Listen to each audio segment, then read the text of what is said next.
This week, I think we have a very interesting topic. We've had Synology on before, but we have Erik Lando from Synology here talking about, well, a little bit about storage. I mean, I think we're all familiar with Synology and the storage end of things, but one of the things that continues to impress me and hold my interest about Synology is those other things that they do that comes with I'll say the solution.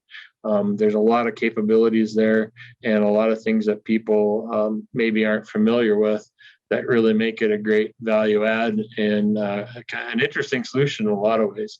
So Erik's going to go through some of that. We're going to scratch the surface. And I guess what I would say is if there's interest in that or interest in other areas or expanding on some of these, definitely let me know that. And, we can set up a time to talk. But enough of my blabbering on with that. Here's Erik from Synology. Erik, thank you for joining us today on the Powerlunch. Thank you for having me. Very happy to be here and excited to talk about some of our solutions that we may not know about or may not have seen. And then I also am going to talk about a couple new products that we just recently released. Cool. So without further ado, I'm going to kind of share my screen here and we're going to get started. All right. Is everybody seeing the beginning of a Synology presentation now? Yep. All right. Okay. So hi, everyone. Happy Wednesday. I want to thank you guys for having me again. I really appreciate everybody's time and for NetVPro inviting me back. So my name is Erik Lando. I'm a technical account manager here at Synology. I cover most of the central states. Been with the company for just under a year now, and it's just amazing to see how much our team has grown in just that year. So now the theme for today's workshop is going to be the Active Backup Suite and disaster recovery plans. So today I'm going to touch on who we are, why so many choose us for network attached storage. We're then going to take a look at Active Backup for Business Suite, the Active Backup Suite, which includes Active Backup for Business. I have a short demo plan for setting up and restoring files and folders. I'll touch on the importance of backing up software as a solution like Office 365 and Google Suite. And finally, I'm going to share some best practices around disaster recovery and show my personal plan so we can see the importance of offsite and cloud backups. So now a little bit about us. I know you guys look at this slide and think, well, Erik, this is a lot about Synology. However, I just wanted to highlight some key facts that the company is very proud of. So to start off, we were founded in 2000 by an ex-Microsoft software engineer who saw how important network attached storage is. And he, of course, had his own vision. And 20 years later, or 21 years later, that vision has become a reality. We're now pushing close to 1,000 employees worldwide with over 13 million units sold. And we stand by being a software company first. So 60% of our employees at Synology are actually software engineers. Just so everyone knows, I'm part of the 40% that is not a software engineer. We've now been on the top pick overall for the past 9 years for the PCMag Business Choice Award, topping the charts for reliability, setup, value, overall satisfaction, and likelihood to recommend.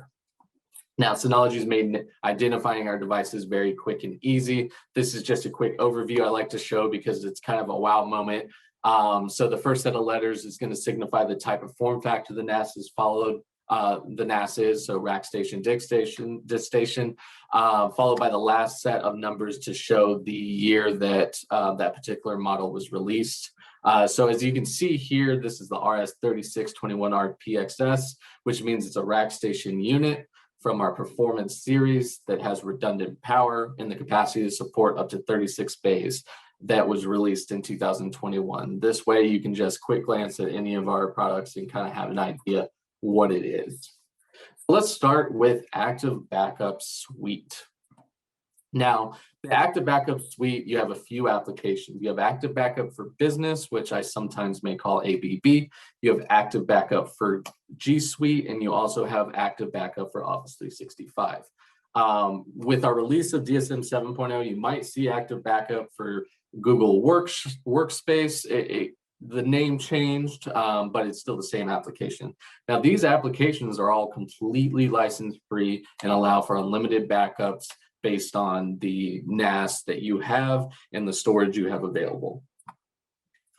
Active Backup for Business allows you to back up a complete image of VMware environment, bare metal image of your PC and Windows servers. So if there's any problem with them, you can instantly recover it with one click, and it's as fast as powering up a VM. It also has global deduplication, so it can deduplicate across all VMs, whether they are PCs or servers. This leads to a better deduplication rate and more space saving overall. And we also provide a self-service recovery portal, which allows users to restore files by themselves, which I'm going to show today as well.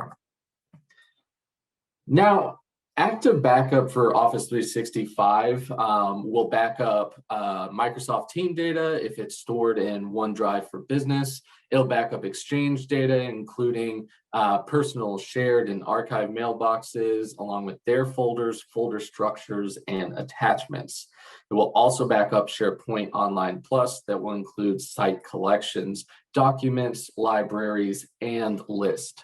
And for Active Backup for Google Suite, we will back up my Drive data and its corresponding metadata, sharing permissions, last modified times, shared times, as well as Google Online Applications, Gmail inboxes, labels, label structures, and attachments. So really everything, and it will do this for an unlimited amount of accounts. However, if you're backing up more than 500 accounts, it's always good to reach out to us, to any professional, so that we can just make sure that the unit that you have is going to be set up and it's going to perform to your liking. So now, unfortunately, data loss in software as a solution is very common. The number one culprit is going to be malicious deletion. However, threats are everywhere, and with sensitive data, you can't be too careful. So as you can see here, the surveyed companies, 32% have lost data, and only about 16% of surveyed companies actively back up SaaS data. Which is pretty low. Now, the number of the companies who've experienced data loss in the past couple of years has certainly increased as ransomware attacks have increased recently as well. So it's not always a matter of if it will happen to you, and more so when will it happen and how bad will it be. So it's always good to be prepared. And also, a lot of people don't realize how much sensitive data they have. So ask yourself this. Would you feel comfortable placing this document, this picture, this image, any of this information on your public Facebook page for anyone to see? If the answer is no, then you just found some sensitive data, and you know what, we should protect it. So I'm going to jump into the demo for Active Backup Business, but there's one more thing I wanted to touch on because I really feel strongly about this and the importance of this. So if you too, like myself, enjoy the finer things in life, like reading service agreements, I would recommend taking a look at the Microsoft Service Agreement. I snipped a couple of important sections from that agreement, one of them being the section I found called Your Content.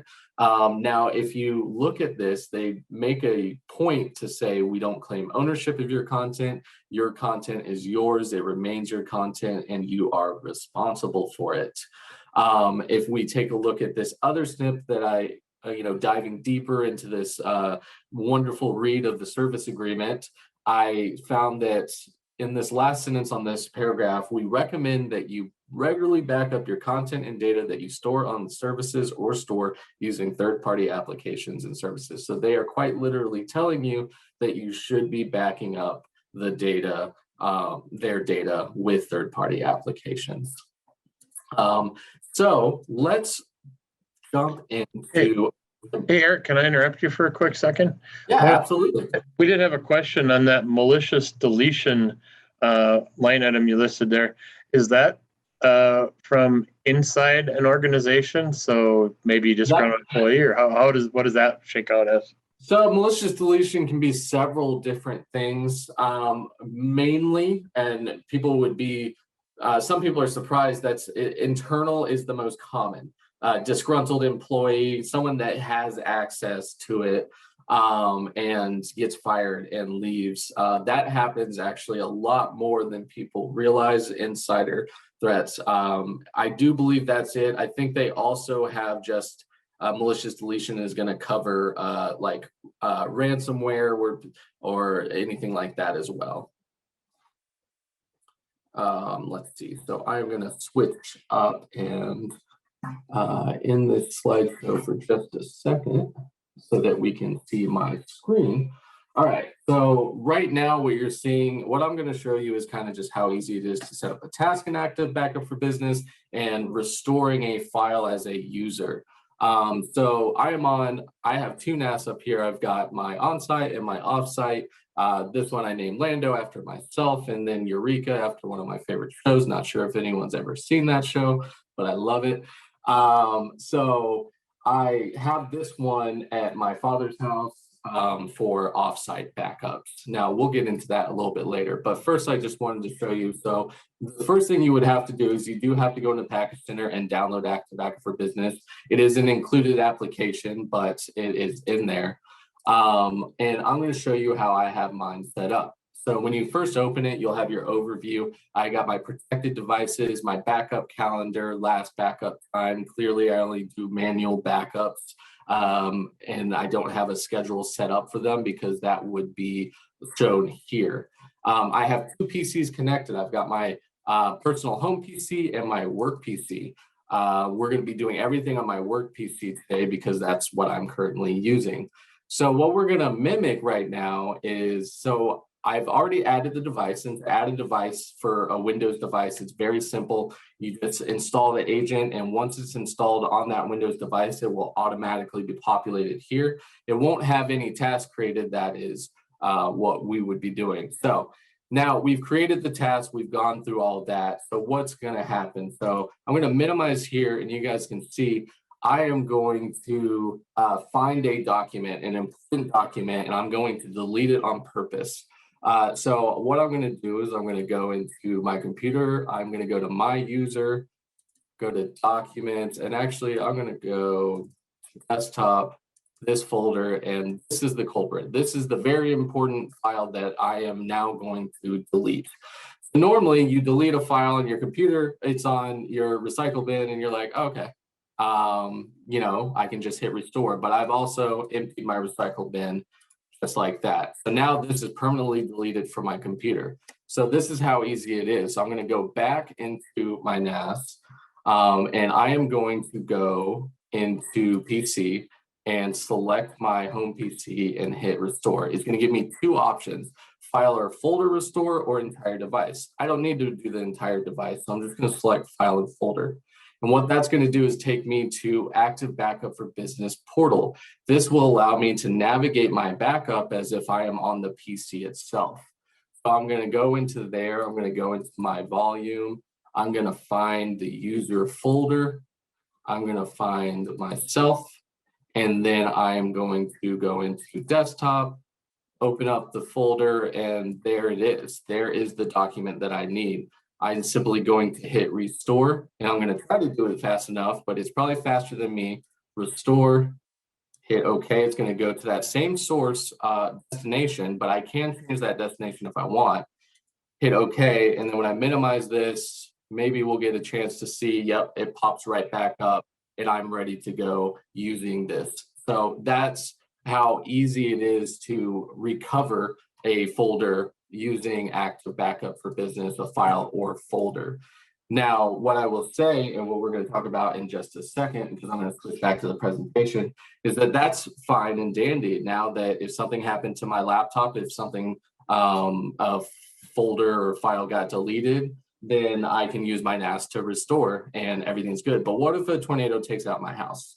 Well, it's something that you can plan for, but you can't expect. So we're going to go and look at disaster recovery, and there's kind of some best practices there. So jumping back in here, let's go. So disaster recovery. So now that we saw ABB and we know its purpose, let's talk a little bit more about the applications that will help you kind of put together a robust disaster recovery plan. So first of all, that first little bit there is going to be about active backup for business, and then defending against ransomware. So this is where snapshot replication comes in to create multi-version backups so that you can simply go back in time and restore your data before that disaster happened. Now, in traditional ransomware, that is going to be very useful, but a lot of ransomware that I've seen recently is kind of a double-edged sword. They take your data and hold it hostage, and then they will either delete it or they will release it onto the black web. And that's when, you know, you want to have more protection in there. But so with the multi-version backup, the best case scenario is that a disaster happens, and then you can just go right before that disaster, restore, and you're good to go. You may lose a couple files, but not everything. And then finally, hyper backup is what we're going to use to push the backups to a cloud service of our choice. Now, going over the Synology applications real quickly, one that I'm going to touch on is high availability because it is a part of local redundancy. It's available on all our Plus series and above units, much like many of the applications we've spoken towards today.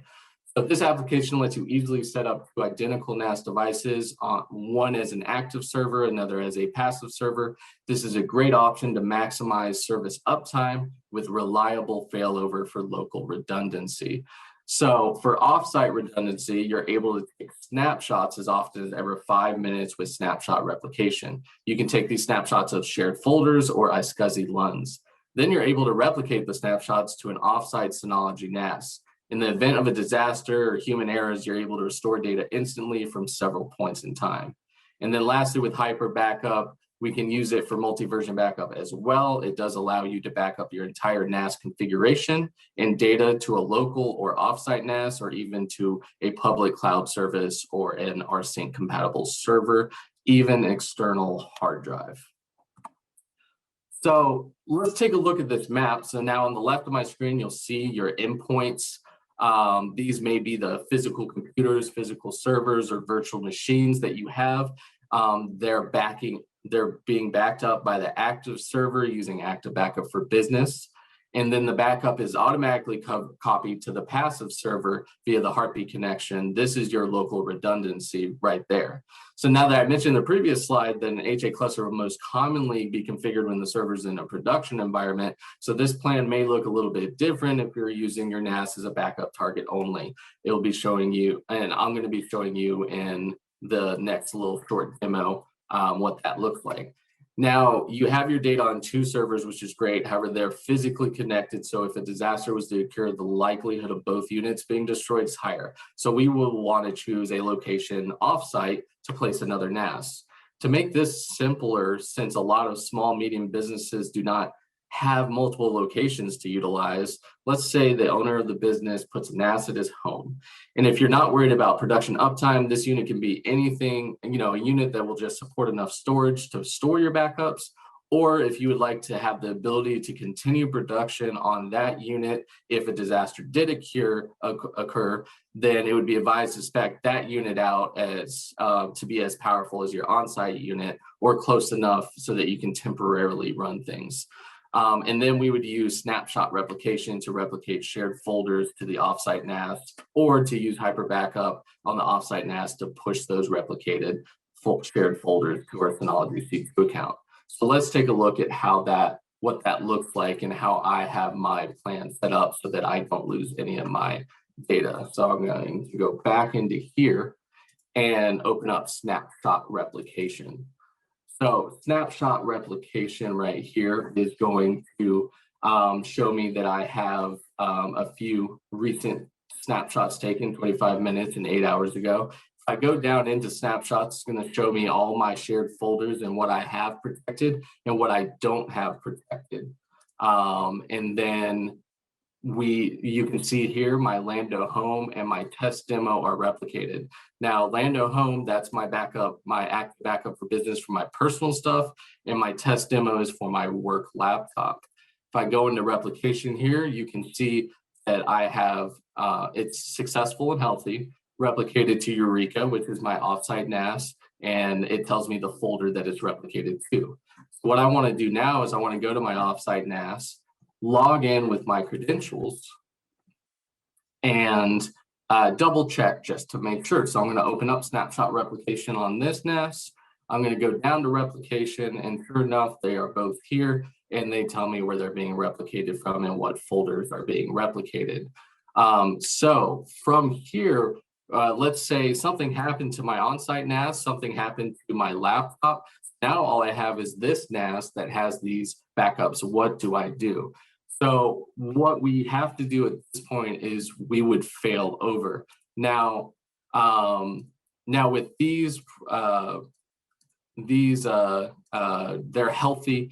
That's why when you pop up here and you see failover, it's grayed out. That's because nothing's happened. It knows that it's connected and it's healthy. Now, if something had gone wrong, then failover would be an option. Now I can force a failover, but I don't want to do that right now and potentially mess anything up. So I'm just going to do a test failover to show you what it would look like.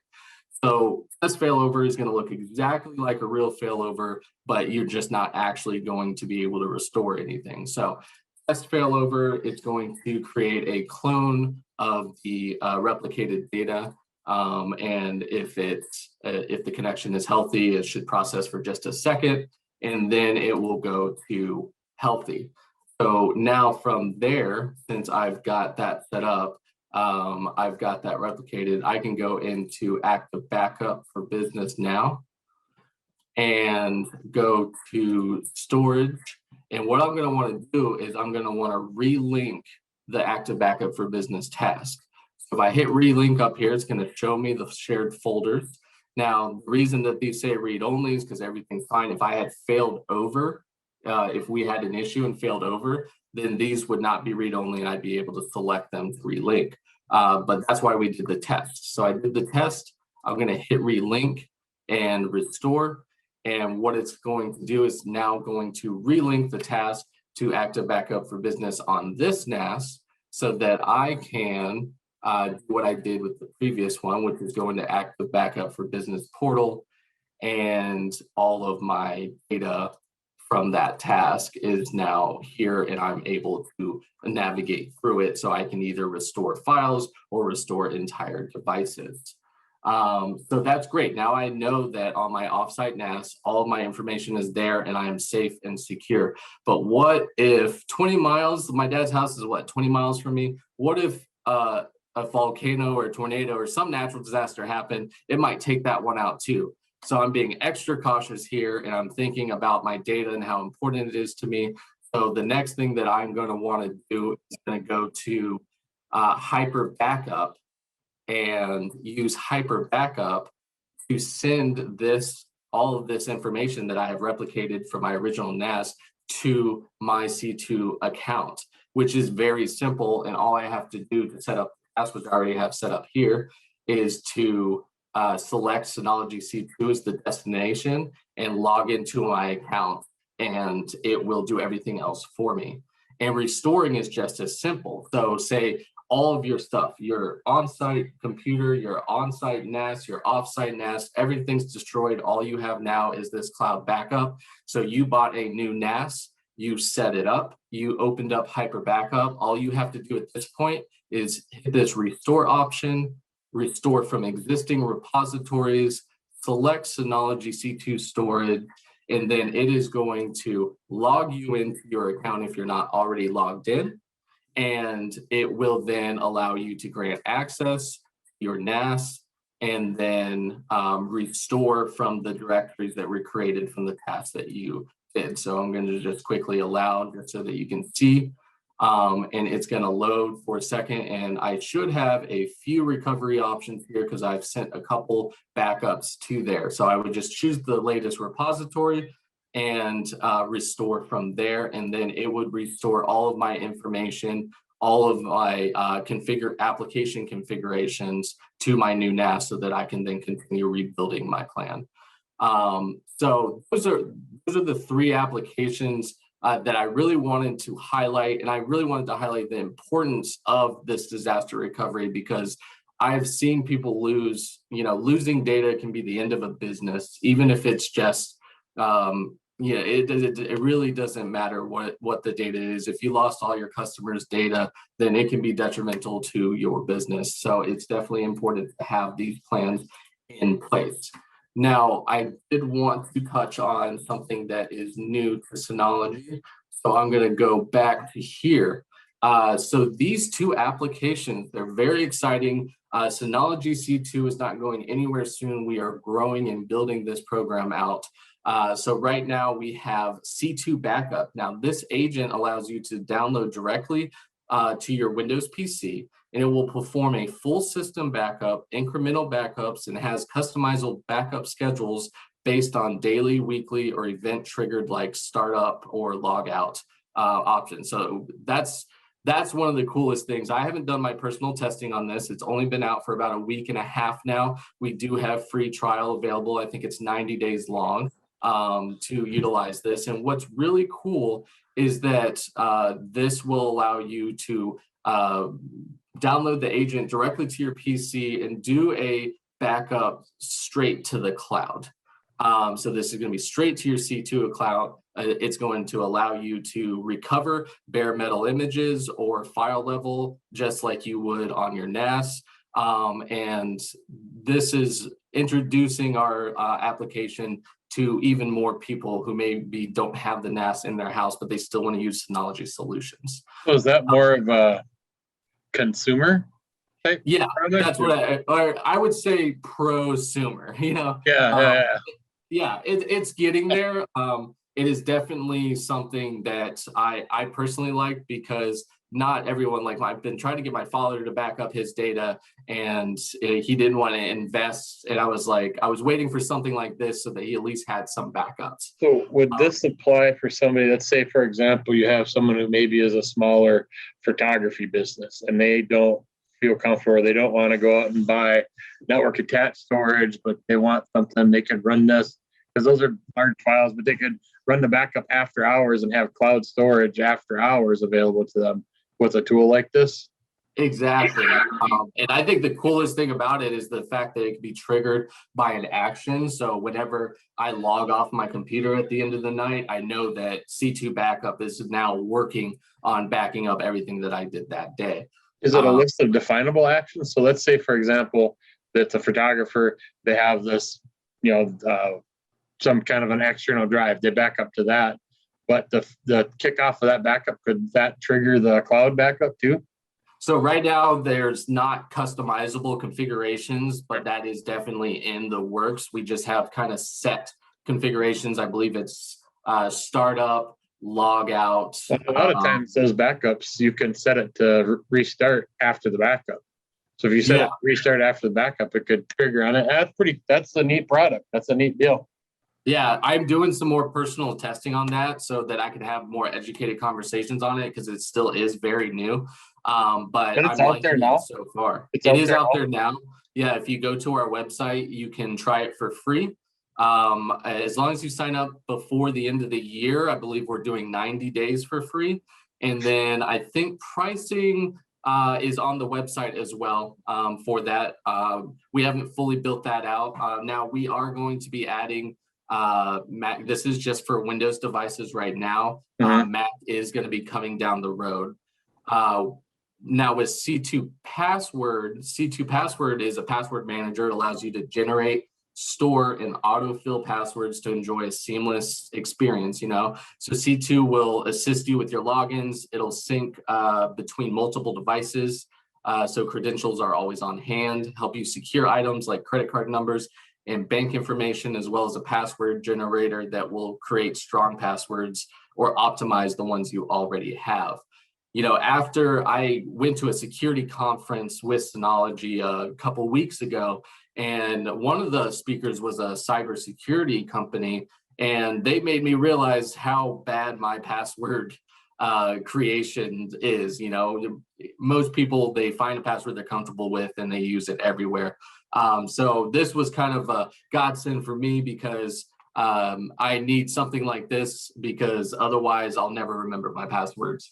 But that is kind of all I had for you guys today. I hope that you guys learned something new, saw something new of interest. Do you guys, are there any questions for me? I'll give everybody a chance to jump in there. Otherwise, I do actually have a couple of questions that I jotted down as we're talking. Okay. Well, I need to jump in because I'm sorry I joined late. This is Paul. I know we're already a C2 partner on the appliance piece. Are we a C2 partner for this new programs for backup individual and C2 password also? So C2 back, not currently. We're trying to, these are products that we've released and we're eventually going to be building them into the MSP portal that you're speaking of. So it's still an ongoing process. A lot of this is going to be happening in the first quarter of 2021. But these products are out now mainly for testing purposes. That's why we're doing the 90-day trials. Is C2 password, is that a charged product or is that a free? How does that work? It's a cloud-based password manager, right? Yes. And it is, right now it is free. I'm not sure when I looked at it, I'm not sure if there are any plans or what the pricing is going to be, because right now on the website, we just label it as free, try now. So that one is going to be another one that is going to be at the beginning of Q1, where it's going to feel a little bit more fully built out because we're going to be adding an iOS application as well as an Android application at the beginning of 2022. Android, unfortunately, Android users, I used to work for Samsung, so I know all about this. It takes a little bit longer for the Android application to get established just because of all the different variants of Android out there. So sometime in 2022, Android will be available as well. All right, very good. Are there any other questions? I actually have a couple questions, but I want to give anybody who's watching a chance to ask their questions. All right, not hearing any. When you were talking about the active backup for business, I was wondering how you see that most commonly being used. So in other words, do you see that being used for kind of maybe you're a business with an individual machine, or do you see that happening maybe in a business with virtuals? Is there a way you typically see that active backup for business being used? So I see it a lot in the VM. So basically what I'll see is people are backing up their VM environments, and the beauty of active backup for business is you can then restore a VM and spin it up directly off of the Synology NAS if you need to. So say something happened to the equipment that your virtual machines were running on and you needed to just temporarily spin up. I'm going to be completely honest and say that it's not a best practice to want to permanently run a VM on a Synology NAS right now, but temporarily, yes, if it's spec'd out properly. Okay. All right. I have a question on backing up, I guess either Office 365 or Gmail. So if I'm backing up an email account with either of those two products, and let's say I need to restore from a backup. Say maybe an employee left or something like that, and I need to restore from a back. Do I need to restore the whole account, or can I go in and find an individual email and restore that to another place? You can go in there. So if we remember what the active backup for business portal looked like, the portal for Office 365 and G Suite is exactly the same. So it will allow you to go in there and find a specific email in a specific folder to restore, or you can restore the entire account. So you can do file. Yep. So you can restore that. You could direct that email to a different account. If let's say it was a former employee, you could go in and get that email and restore it to a different account if you needed to. Yeah, when it asks you to restore, it's going to default to the same location that it was, but then you have the ability to change it. Okay, awesome. All right. I had a question about SharePoint. Okay, I don't think we touched on SharePoint backing up, so I'll skip that one. When you mention high availability, kind of the AJ concept,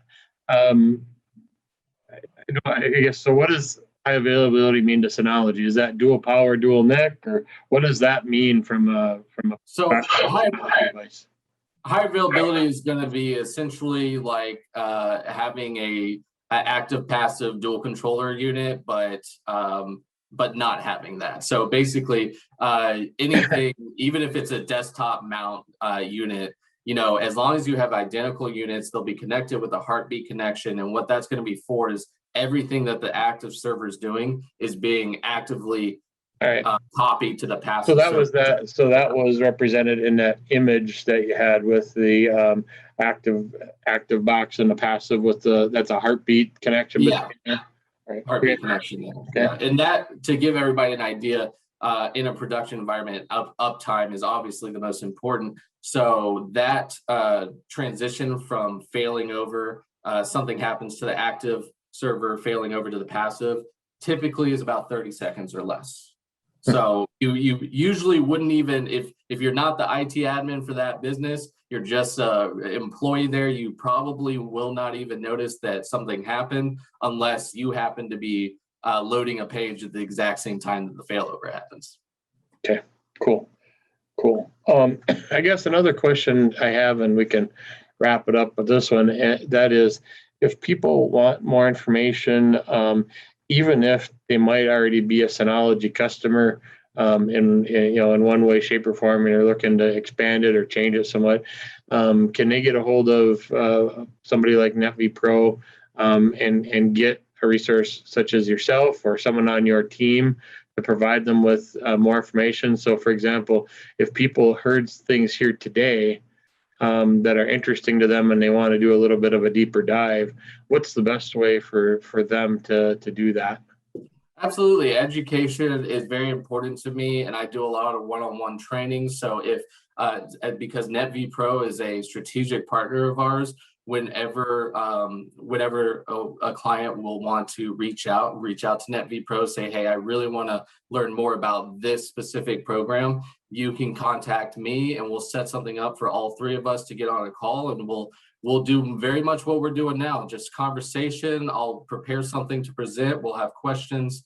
I'm open to that. It keeps me busy, makes my days go by. Actually, I do have one more question I'd like to throw out there for people.